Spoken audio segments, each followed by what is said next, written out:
Hello everyone. So class 9 का chapter 1 कर रहे थे हम, और हमने लास्ट वीडियो में चैप्टर 1 के क्वेश्चन 1 to 7 कवर कर लिए थे। Now question number 8, chapter 1 class 9। So question number 8 बनेगा हमारे पास, एलपीजी और सीएनजी का पूरा नाम लिखें और इनका उपयोग बताएं।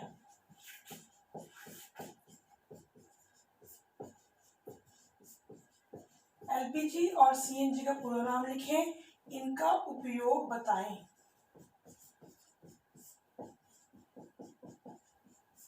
क्या आएगा इसका answer? LPG liquefied petroleum gas, liquefied petroleum gas. Liquefied से क्या बनेगा इसका? द्रवीकृत, द्रवीकृत पेट्रोलियम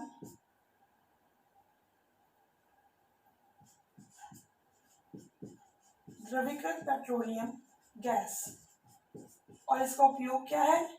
ब्यूटेन को उच्च दाब पर संपीड़ित करके, ब्यूटेन को उच्च दाब पर संपीड़ित करके घरों में खाना बनाने के लिए उपयोग किया जाता है। जो हमारे घर में सिलेंडर होते हैं, जिससे कि गैस आती है, ठीक है, तो सिलेंडर में क्या होता है कि ब्यूटेन को हमने क्या किया होता है?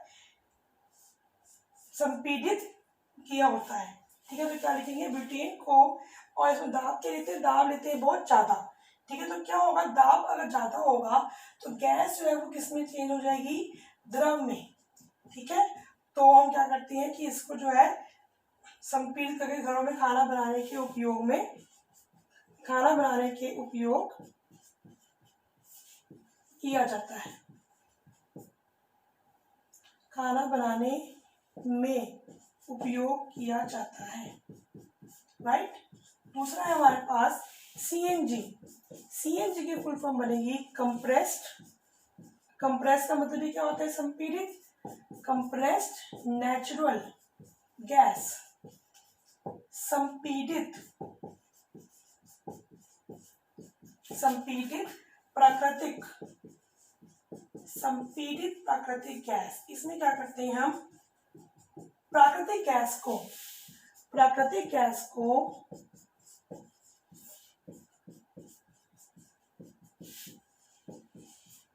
उच्च दाब पर संपीड़ित करके कहाँ यूज करते हैं? सीएनजी आपने सुना होगा, ठीक है, सीएनजी सिलेंडर। तो हम क्या करते हैं? उच्च दाब पर संपीड़ित करके वाहनों में, कार में यूज करते हैं, वाहनों में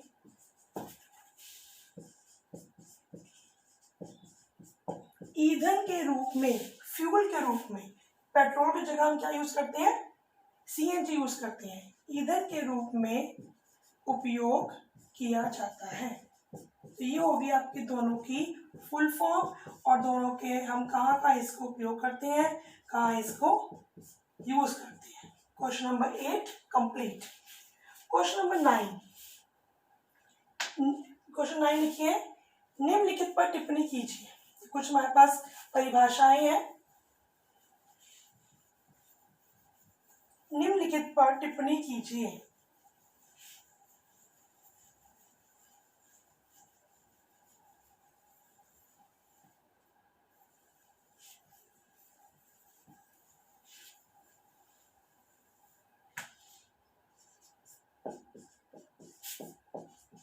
निम्नलिखित पर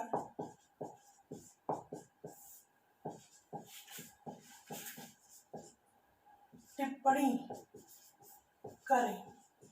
नंबर 1, दृढ़ता। दृढ़ता क्या होती है बच्चों? हार्डनेस। तो क्या होगा दृढ़ता? जितना ज्यादा भी किसी पदार्थ में, जितना ज्यादा उसके कणों के बीच में आकर्षण बल होगा, उतनी ज्यादा क्या होगी? दृढ़ता होगी। ठीक है। तो हमने किया था ठोस का जो डायग्राम था उसमें वो था ऐसे, ठोस में कणों के बीच की दूरी बहुत कम होती है और इसमें आकर्षण बल बहुत ज्यादा होता है। द्रव में दूरी पे होते हैं कण, तो इसमें क्या होता है, आकर्षण बल ठोस की अपेक्षा कम होता है। और गैस में जो कण है वो कैसे बहुत दूर दूर थे, तो उसका आकर्षण बल क्या है, बहुत ही कम होता है। तो हम लिखेंगे किसी पदार्थ के कणों के बीच में, किसी पदार्थ के कणों के बीच का आकर्षण बल, किसी पदार्थ के कणों के बीच का आकर्षण बल दृढ़ता दर्शाता है, ठोस में दृढ़ता सबसे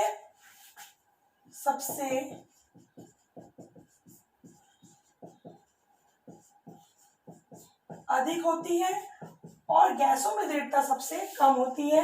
क्यों होता है ऐसा, क्योंकि ठोसों में जो कण है वो कैसे होते हैं, पास पास होते हैं, ठीक है। तो इसकी वजह से क्या होगा कि उसमें आकर्षण बल भी ज्यादा होगा और दृढ़ता भी क्या होगी, ज्यादा होगी। जबकि क्या होता है, गैस में क्या होता है कि आकर्षण बल जो है वो कम है, कण कैसे है, दूर दूर है, ठीक है, तो इसमें आकर्षण बल कम है, तो इसका मतलब क्या है कि इसमें दृढ़ता भी कम होगी। पॉइंट 2, तरलता, फ्लूइडिटी। तरलता क्या होता है, जिन पदार्थों में बहने का गुण पाया जाता है वो कहलाते हैं तरल पदार्थ। जिन पदार्थों में बह जाते नहीं से, ठीक है, रुकते नहीं है, बहने का गुण पाया जाता है,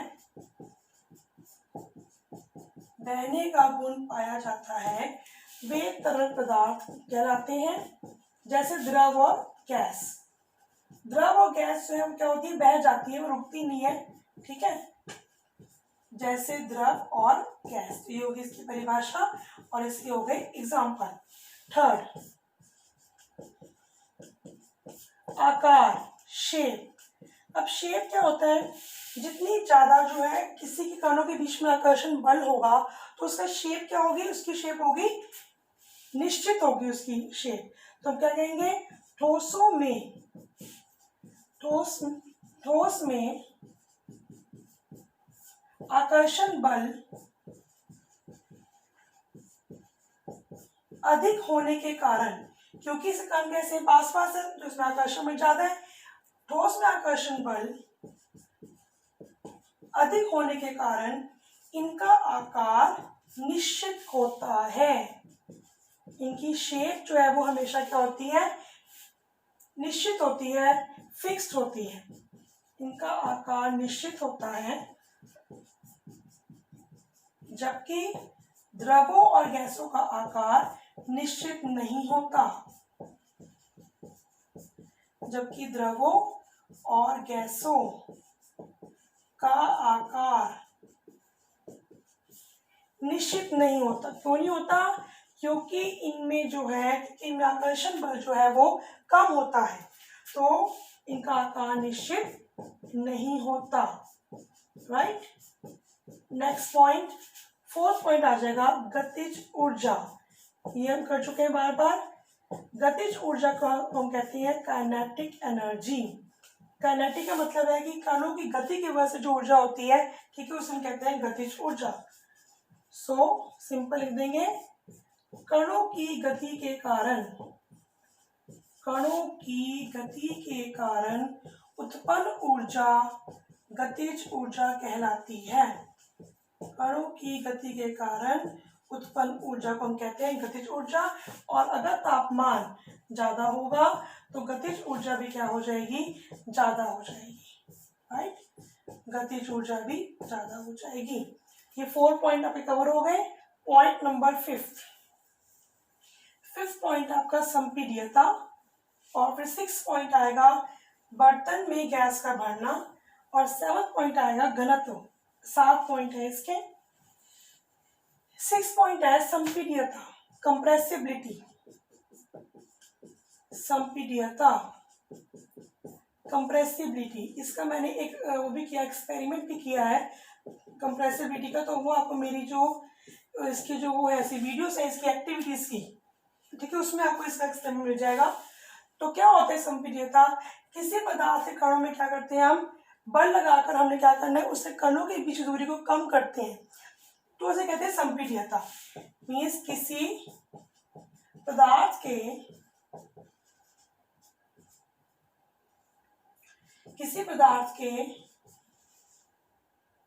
कणों की बीच की दूरी को कम करना, किसी पदार्थ के कणों के बीच की दूरी को कम करना संपीड्यता कहलाती है। संपीड्यता कहलाती है। अब क्योंकि ठोस के पदार्थ जो है बहुत ही पास पास होते हैं, सॉरी जो ठोस से कण जो है बहुत ही पास पास होते हैं, तो उसमें आकर्षण बल बहुत ज़्यादा होता है, तो इसलिए ठोस में संपीड्यता जो है नहीं होती। तो हम कहेंगे ठोस जो है, ठोस को संपीड़ित नहीं किया जा सकता, ठोस को संपीड़ित नहीं किया जा सकता, और जो गैस होती है उसे सबसे ज़्यादा संपीड़ित किया जा सकता है, नहीं किया जा सकता, जबकि गैसों की संपीड्यता सबसे अधिक होती है। गैसों की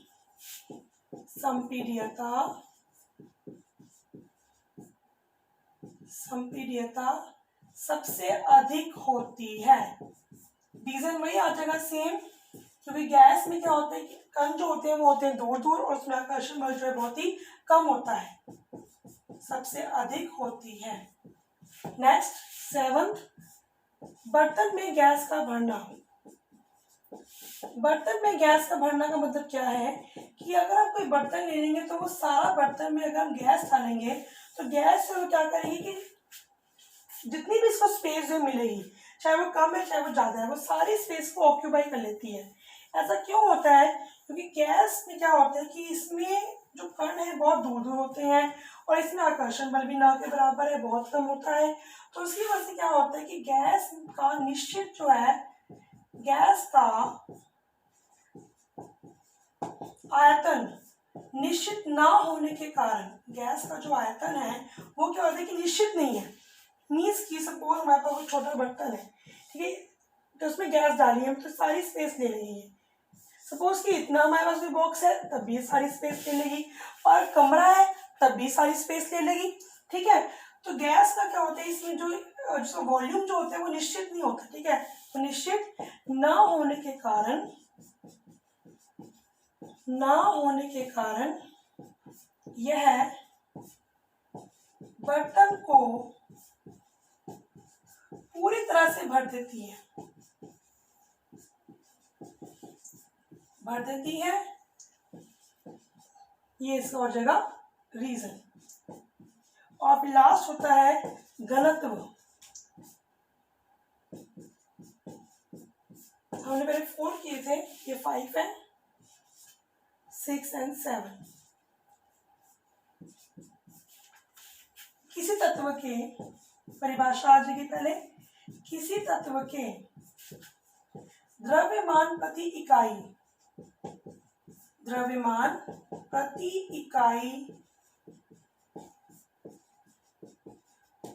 आयतन को घनत्व कहते हैं। प्रति इकाई आयतन को घनत्व कहते हैं। तो फॉर्मूला क्या बन जाएगा, घनत्व बराबर द्रव्यमान बटा आयतन, और इसका मात्रक क्या बन जाएगा, इसका होता है किलोग्राम और इसका होता है मीटर क्यूब, किलोग्राम पर मीटर क्यूब। सपोज आपको कोई दी हुई है, वस्तुएं दी हुई है, तो आपने उसको घनत्व के नंबरिंग देनी है, आपने उसको सीरियल नंबर में, ठीक है, कि सबसे कम किसका होता है। तो आपको जो वस्तुएं दी हुई है वो है वायु, ये आपका बुक का क्वेश्चन है एनसीईआरटी का। वायु, चिमनी का धुआं, जल, शहद, चौक, रुई और लोहा। इसमें आपने नंबरिंग देनी है 1 to 7। सबसे कम किसका होगा? चिमनी का धुआं का, उसके बाद वायु, ठीक है, फिर इसके बाद होगा रुई तीसरे नंबर पे, फिर आएगा जल, फिर आएगा शहद, और फिर आएगा चौक, और फिर आएगा लोहा। मीन्स कि ठोस का घनत्व सबसे ज्यादा होता है, उसके बाद द्रव का, और उसके बाद गैस का। ठोस का घनत्व सबसे अधिक होता है, सबसे अधिक होता है, और गैस का घनत्व सबसे कम होता है।